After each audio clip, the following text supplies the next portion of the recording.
코스피가 사상 처음으로 8,000포인트를 넘어섰습니다. 7,000을 처음 뚫은 게 불과 한 달 전인데 지금은 8,000을 넘어 또다시 신고가를 갈아치우고 있습니다. 증권사 객장은 다시 사람으로 붐비고 카카오톡 단체방에는 이번에 못하면 평생 후회한다는 말이 떠다닙니다. 그런데 바로 이 순간 한 가지 이상한 장면이 포착됩니다. 시장이 가장 뜨겁게 환호하는 지금 정작 월가에서 수십 년간 잔뼈가 굵은 큰 손들은 조용히 현금을 쌓고 있습니다. 워런 버핏이 떠난 버크셔 해서웨이는 사상 최대인 약 4천억 달러, 우리 돈으로 590조 원에 달하는 현금을 손에 쥐고 있습니다. 멜트업이라는 단어를 만들어낸 잠본인 에드 야데니는 시장 붕괴 확률을 35%까지 올렸습니다. 개미들이 빚을 내서 타들이는 바로 그 시점에 세계에서 가장 돈을 잘 버는 사람들은 사지 않고 팔고 있다는 겁니다. 오늘은 이 기묘한 엇박자를 끝까지 추적해 보려고 합니다. 왜 지금 이렇게 시장이 폭발적으로 오르는지, 그 상승의 연료가 정확히 무엇인지, 그리고 그 연료에 숨어있는 치명적인 함정이 무엇인지, 무엇보다 어떤 폭풍이 몰아쳐도 내 자산을 지킬 수 있는 구조가 존재하는지를 데이터로 하나하나 뜯어보겠습니다. 결론부터 말씀드리면 지금 시장에서 가장 중요한 질문은 얼마나 더 오를까가 아닙니다.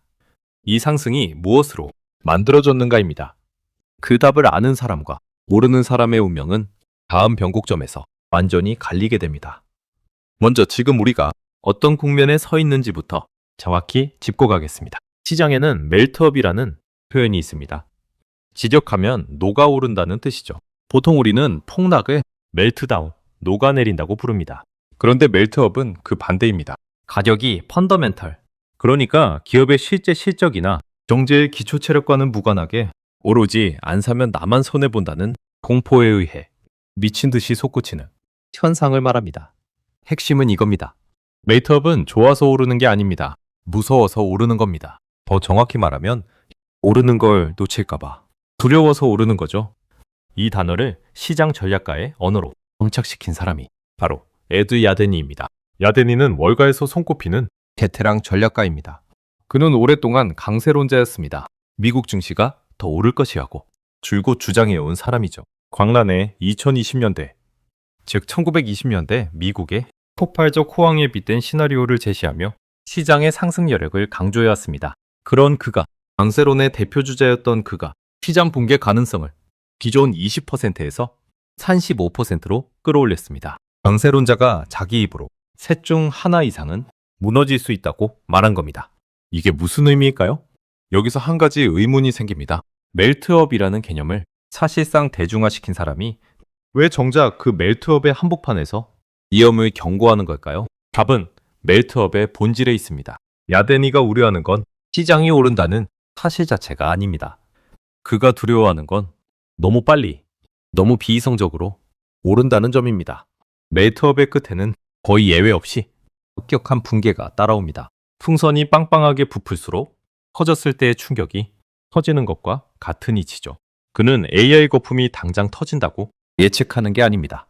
다만 초대형 기술주에 자금이 비정상적으로 쏠리는 이 현상이 지속 가능하지 않다고 보는 겁니다. 자, 그렇다면 지금 시장을 끌어올리는 진짜 연료가 무엇인지 봐야 합니다. 표면적으로는 AI와 반도체입니다. 우리 코스피를 8,002로 밀어올린 주역은 누구도 부정할 수 없이 반도체입니다.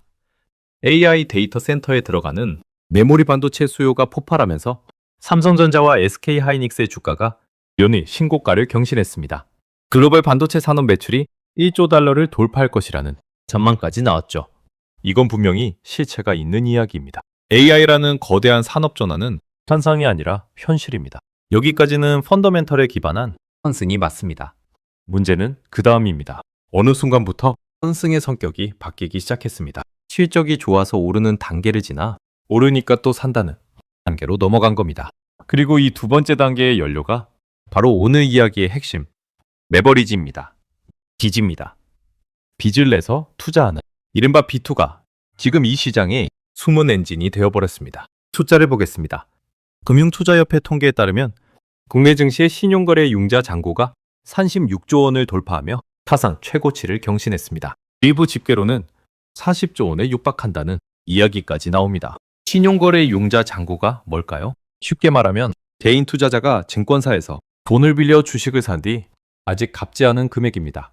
즉, 빚으로 산 주식의 규모를 보여주는 가장 직관적인 지표죠. 연초만 해도 이 정도가 아니었습니다. 불과 몇 달 사이에 B2가 폭증한 겁니다. 시장이 오를수록 사람들은 더 많은 빚을 끌어다 더 많이 베팅했습니다. 이게 한국만의 현상이 아닙니다. 미국은 더 심합니다. 미국의 신용융자 잔고, 즉 마진 부채는 사상 처음으로 1조 3천억 달러를 돌파했습니다. 1년 전 9천억 달러대였던 것이 1조 3천억 달러를 넘어선 겁니다. 1년 만에 거의 40% 가까이 폭증했다는 뜻입니다. 더 의미심장한 지표가 있습니다.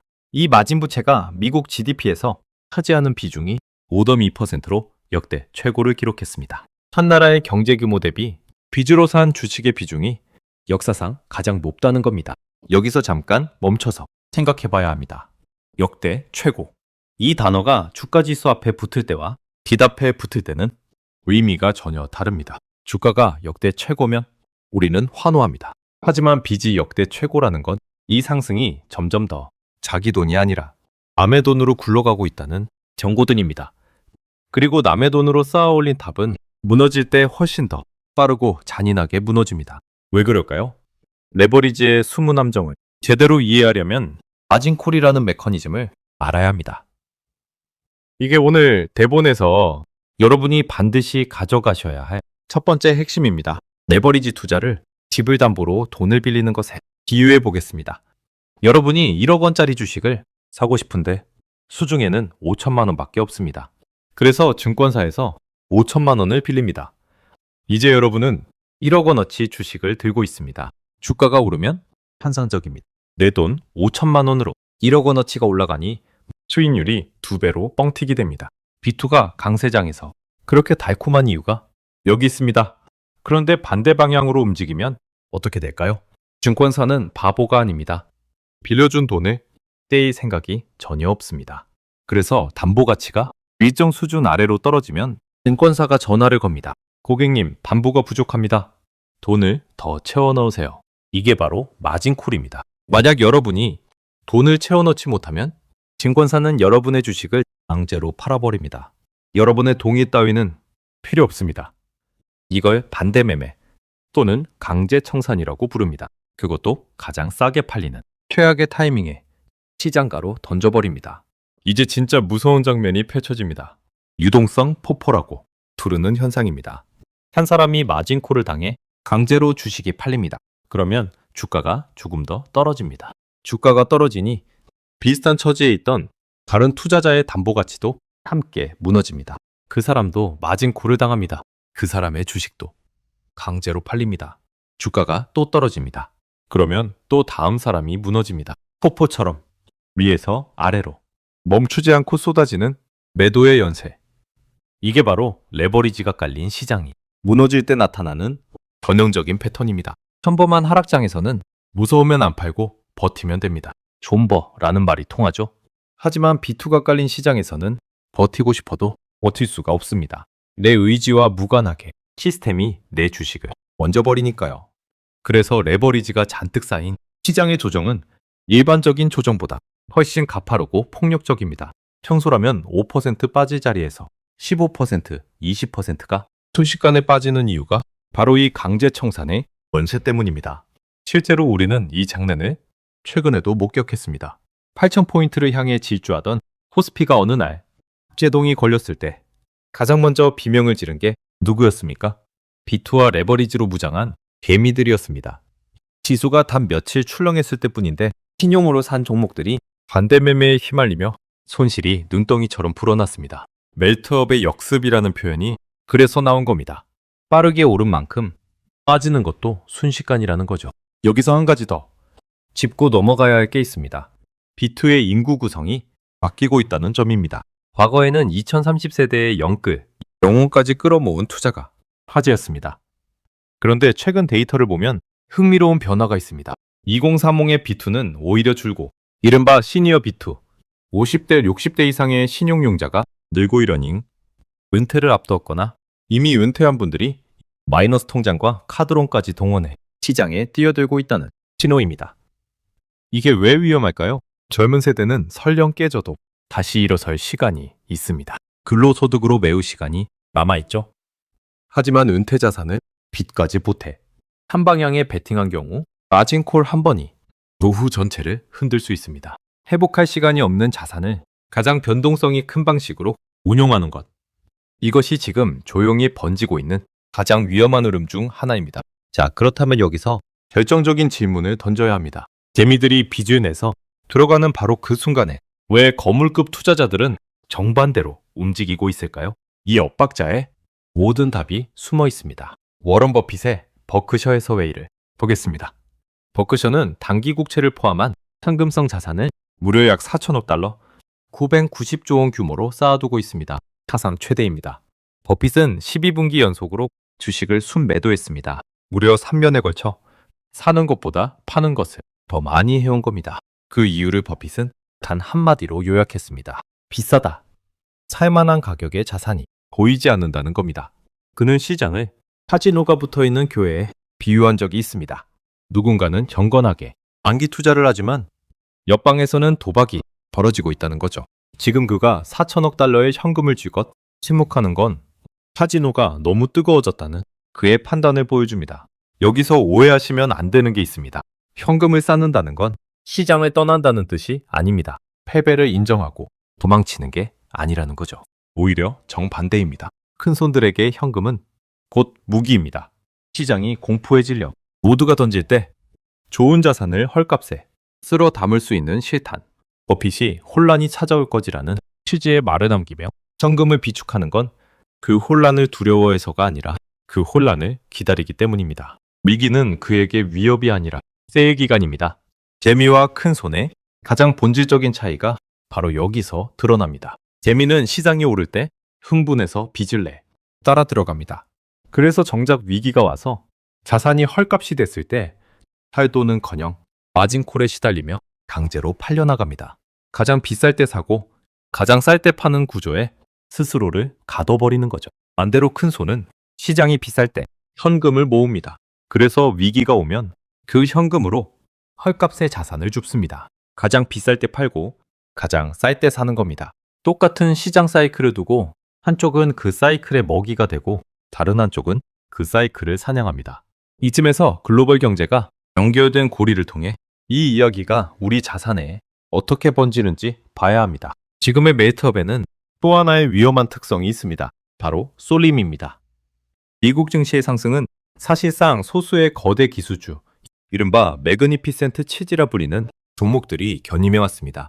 이들 빅테크가 보유한 현금만 6천억 달러에 육박합니다. 그런데 시장 전체의 운명이 이 소수의 종목에 묶여 있다는 건 곧 한 군데가 흔들리면 전체가 흔들린다는 뜻이기도 합니다. 실제로 AI 대장주로 군림하던 엔비디아조차 저 12주 고점에서 18%가량 빠지는 조정을 겪었습니다. AI에 투자하면 무조건 오른다는 공식이 흔들린 순간이었죠. 여기서 우리가 배워야 할 교훈은 분명합니다. 아무리 좋은 산업, 아무리 위대한 기업이라도 가격이 모든 미래의 전밋빛 시나리오를 이미 다 반영해버리면 더 오를 여력이 줄어든다는 겁니다. 좋은 기업과 좋은 주식은 다릅니다.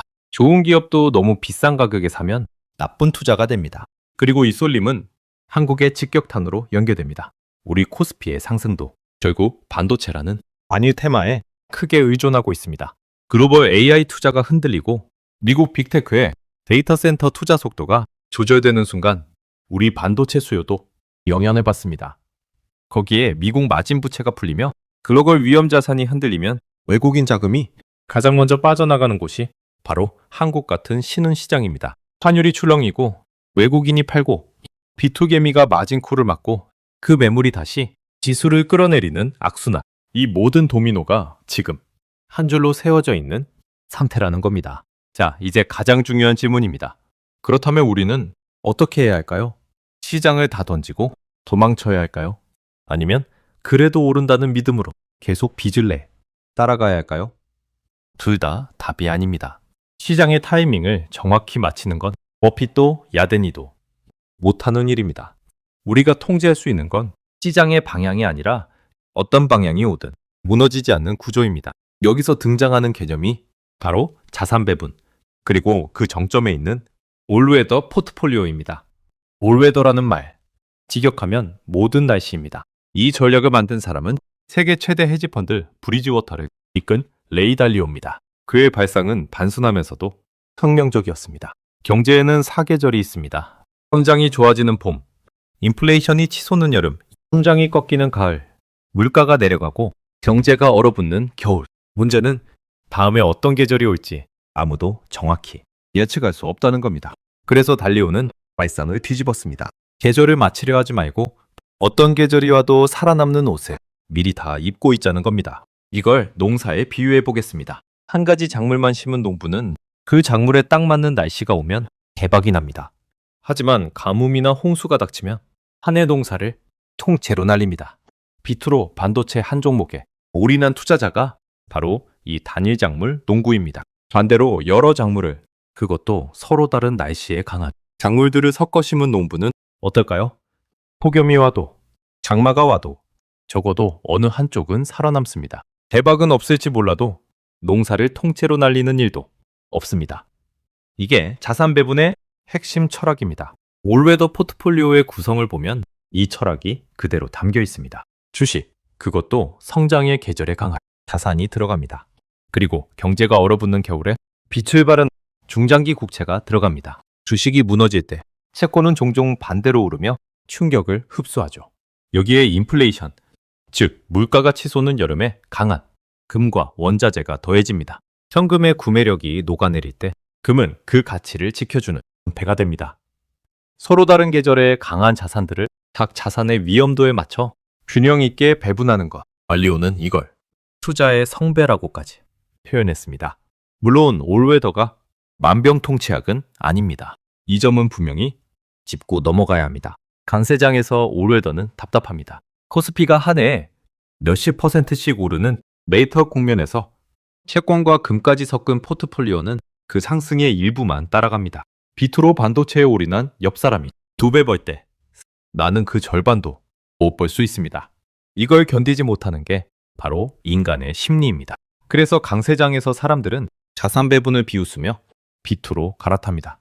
그러다 폭풍이 오면 비웃었던 그 구조가 누군가의 자산을 지켜주고 있었다는 걸 뒤늦게 깨닫습니다. 그러니 오늘의 메시지를 이렇게 정리하겠습니다. 지금 시장은 분명히 뜨겁습니다. AI와 반도체라는 진짜 변화가 그 밑에 깔려 있는 것도 사실입니다.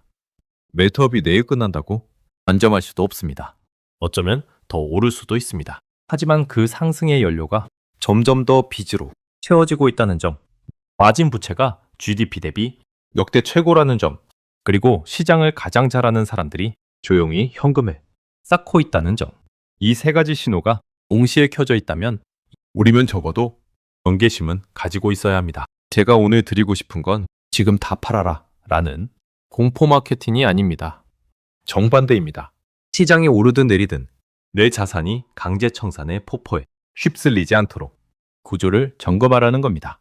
첫째, 내 투자에 빚이 얼마나 섞여 있는지 냉정하게 확인하세요. 마진콜은 내 의지와 무관하게 작동한다는 사실을 절대 잊지 마십시오. 둘째, 한 종목, 한 테마, 한 계절에 모든 걸 걸지 마세요. 증사는 수익을 깎는 비용이 아니라 생존을 사는 보험입니다. 셋째, 현금을 약점이 아니라 무기로 보세요. 버핏이 590조 원을 쥐고 기다리는 데는 이유가 있습니다. 결국 시장에서 오래 살아남는 사람은 가장 빨리 달린 사람이 아닙니다. 폭풍이 왔을 때 무너지지 않은 사람입니다. 멜트업의 환호 속에서 가장 먼저 떠올려야 할 단어는 수익률이 아니라 생존입니다. 다음 변곡점에서 사냥당하는 쪽이 될지 사냥하는 쪽이 될지는 시장이 가장 뜨거운 바로 지금 여러분이 어떤 구조를 갖추고 있느냐에 달려 있습니다. 오늘 내용이 여러분의 자산을 지키는데 하나의 관점이 되었기를 바랍니다. 시장의 소음에 휩쓸리지 않고 자신만의 원칙으로 다음 사이클을 준비하시길 응원하겠습니다. 다음 시간에는 더 날카로운 인사이트로 찾아오겠습니다.